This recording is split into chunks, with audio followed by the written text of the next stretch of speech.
Sometimes you have stories that in your mind are funny. If you really think about it though, it's kind of really sad. And I want to share with you guys. I know there are people who watch my channel who've gone through a lot. You guys can find the humor in this as much as I can find the humor in this. It's a win-win. When I was in the Chicago area, I was always afraid of my dad because my dad would beat my mom sometimes. One time, I don't know what happened, but my dad either purposefully or accidentally just didn't pack me lunch. So I didn't have money to buy lunch at school, and I just didn't have lunch. And God bless my friend Benjamin Lee. God bless his soul. He shared with me his lunch so I wasn't hungry. When I got home, my dad asked me, he said, "Did I pack lunch for you?" And I'm so scared of my dad. I was afraid if I pointed out that he didn't pack lunch for me, that he starved me potentially for lunch. I was so scared that he was going to beat me. So I told him, I told a lie. I said, "Yeah, you packed me lunch." I just find that funny now. I was so scared of this dude that he tried to starve me, and then I lied and pretended he didn't. And then the next day I remember thinking to myself, the silver lining to this is that I had Lunchables, and I only had enough for 4 days of the week.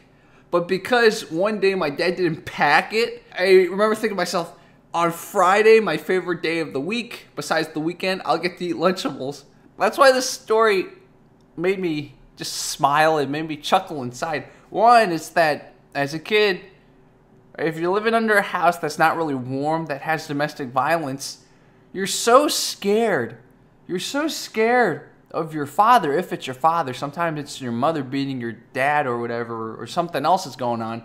But for me, I was so scared of my dad that when he didn't pack me lunch, I was too afraid to say anything. In fact, I lied when he asked me. It reminds me, I've talked to many people who grew up in the hood for the longest time until something happened, whether they got into college or something else. They never left the hood.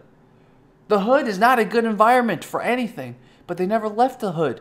I almost see a little parallel. A lot of it is learned helplessness. You're afraid to do anything to cause change, even for the better. So I don't know why that's funny. I guess it's the human mind. It's got a way, somehow, your circumstances suck. You can even see a better circumstance, but you don't know how to get out of it. And then I laugh at the fact that the next day, I thought to myself, well, at least I get to eat Lunchables on Friday.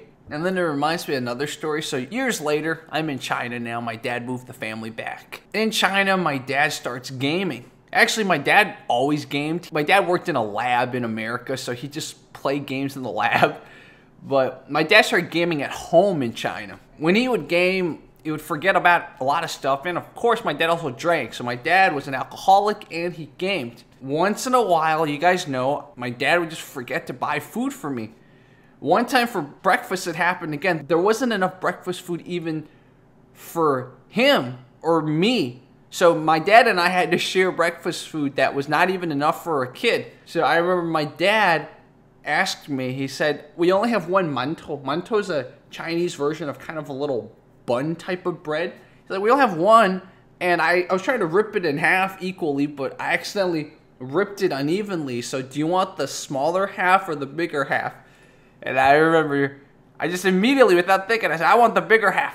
I found that kind of funny because he's super big, I'm a little person, and I ate the bigger half of the bun. You could justify it. It's your responsibility as a parent to feed your kid, and then if you got drunk or you were doing something else the night before and you forgot to get food for your kid, well, yeah, you gotta feed the kid first. I was thinking, I'm a kid, I'm growing, I should eat more.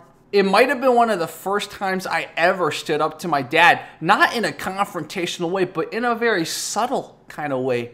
And sometimes it takes little ripples like that. Maybe by eating the bigger half, told him something, right? My dad might very likely have Asperger's, so he doesn't process things the same way that a normal human being does.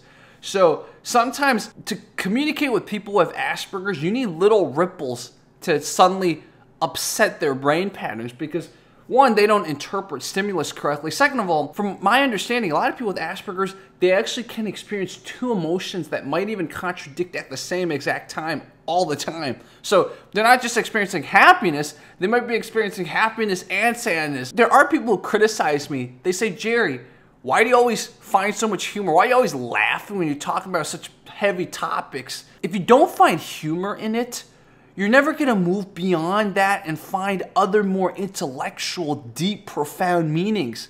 Think about this, where we were laughing about these situations, but then after laughing about it, we went pretty deep. We learned some stuff about life. We even talked about Asperger's. So that's what I want to encourage all of you to do. A lot of times in life, man, you gotta learn to laugh. Don't feel too offended all the time. I know it's hard, but don't feel too offended all the time. Don't feel too victimized and oppressed and sad all the time. Try to laugh about it, because once you can laugh about it, you can then go even deeper.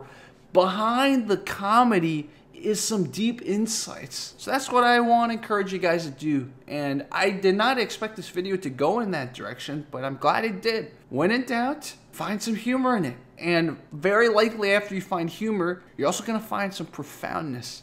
Okay, guys, talk to you guys soon.